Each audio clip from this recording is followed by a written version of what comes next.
الرحيم. السلام عليكم ورحمة الله وبركاته. قانون الإيجار القديم طلعت، وبعد حكم المحكمة الدستورية طلعت فيديو، أو يعني فيديو، وكلمت عن بقول إن المستأجرين هيتجننوا، ورد عليا ناس مستأجرين. إحنا فينا مستشارين وفينا ضباط وفينا ناس كبار وكده، هو ما يصحش. أنا ما قلتش كده، أنا ما بغلطش في حد. أنا اللي غلط فيا وبتاع وقلت الكلام ده. انا بقول بعض المستاجرين، مفيش في اي حاجه في اي موضوع بيتعمم. ولما بتكلم عن الملاك، ما في ملاك حاليين دلوقتي اللي هم بيأجروا بأسعار خيالية وناس جشعة وناس كذا. أنا بتكلم على قانون الإيجار القديم والملاك القدام. إنما هل كل الملاك يعني الواحد؟ مفيش حد يعني، في كده وفي كده. فأنا لما اتكلمت أنا ما بقصدش الناس الملتزمة المستأجرين، الناس المحترمة، الناس اللي هي يعني بتقول الحق وتقول لا ده ليهم حق، ده عايزين ايجار، عايزين نحل المشكله، عايزين كذا.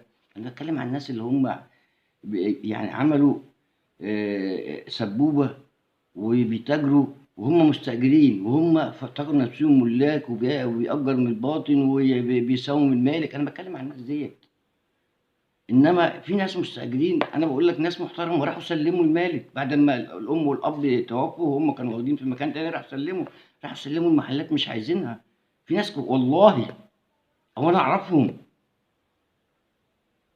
انما انا ما بغلطش في حد ولا بتكلم بقول الكل، لا. كل قاعده وليها استثناء. في ناس مستاجرين كده، والملاك فيهم ناس كويسين وفيهم ناس وحشين، ما بقولش حاجه. يعني لما نيجي تقول لي الملاك بتوع القانون الجديد، الملاك دلوقتي اقول لك لا، كاشعين، ولا يجب الدوله تتدخل في الموضوع دوت وتشوف الايجار ايه.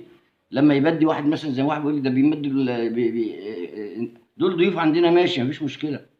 بس المصري مصري، اذا كانوا السودانيين ولا كذا وكذا وهم سبب الايجار، او السوريين، او تغليه الايجار، او الكلام ده. وهي يا جماعه هي بس هي بتنزل لها عرض وطلب.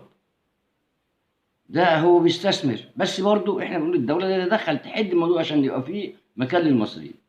فما بعرفش. فانا لما بتكلم لا، ده في ناس مستأجرين محترمين وناس احسن مني، ما بغلطش في حد.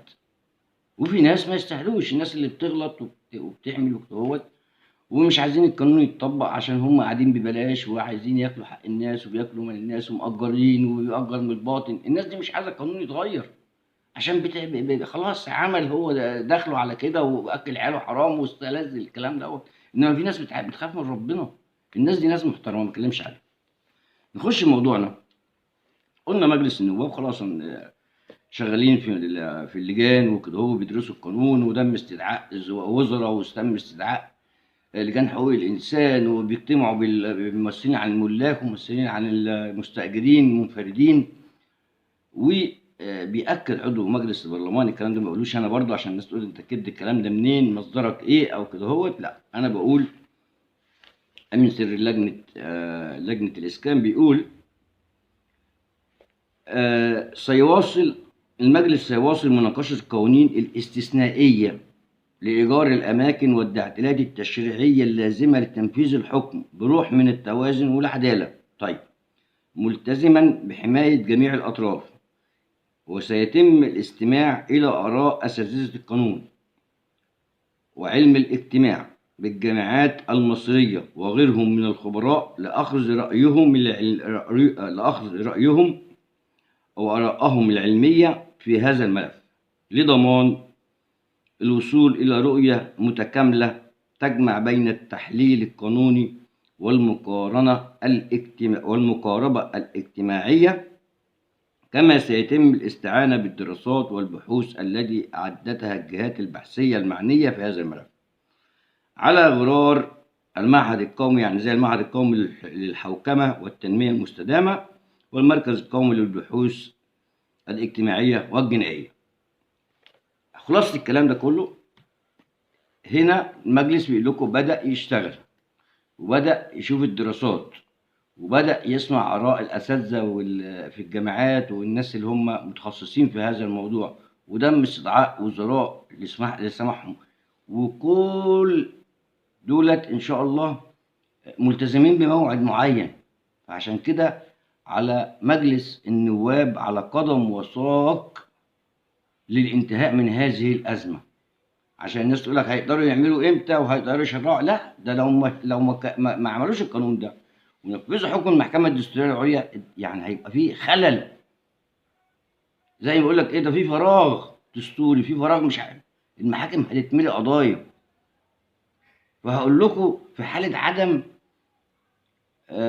يعني مقدرة مجلس النواب ان الوقت ما اسعفوش وما قدرش يطلع القانون، ايه اللي هيحصل؟ هتكلم في حلقة لوحديها فيها.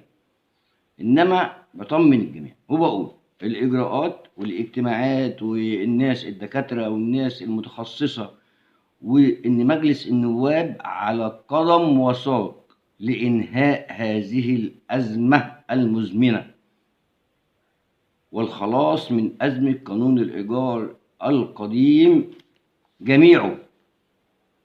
مش هيخلوا حته ويقولوا شوفوا حته، لا، ده هي كله عايزين ننهي عليه كله. كفايه الكلام اللي اتوجه لهم. السيد رئيس الجمهوريه امر ان القانون، عايزين قانون نجز وسريع، وعايزين نراعي حقوق وناخد حقوق الملاك. اللي بيستنبع بحاجه يدفع مقابل انتفاعها، اللي مش قادر يدفع هنجيب له شقه وتخليه تتكعبله في الشقق. يعني القياده السياسيه قايله الكلام دوت. السيد رئيس الجمهوريه فخامه الرئيس عبد الفتاح السيسي وضح وقال عايزين قانون منجز وصريح وسريع ويكون حاسم. جت المحكمة الدستورية العليا حكم محكمة ألزمت مجلس النواب.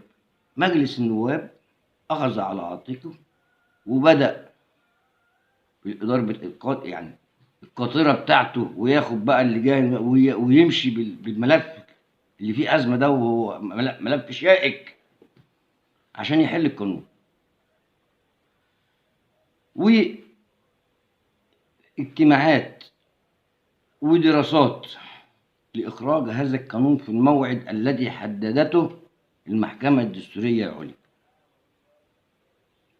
بالنسبة للمحكمة الدستورية عملية الإيجار، القيمة الإيجارية، تقدير القيمة الإيجارية. إنما المجلس بيقول لك لا، أنا هنهي الأزمة قانون الإيجار برمتها كلها، شقق مغلقة، شقق مسكونة، محلات مغلقة، محلات مسكونة. هيشوفوا مين يعني هيشوفوا كل الإجراءات ديت لحل هذه الأزمة كاملة. يبقى مجلس النواب على قدم وساق لإنهاء هذا القانون. شكرا.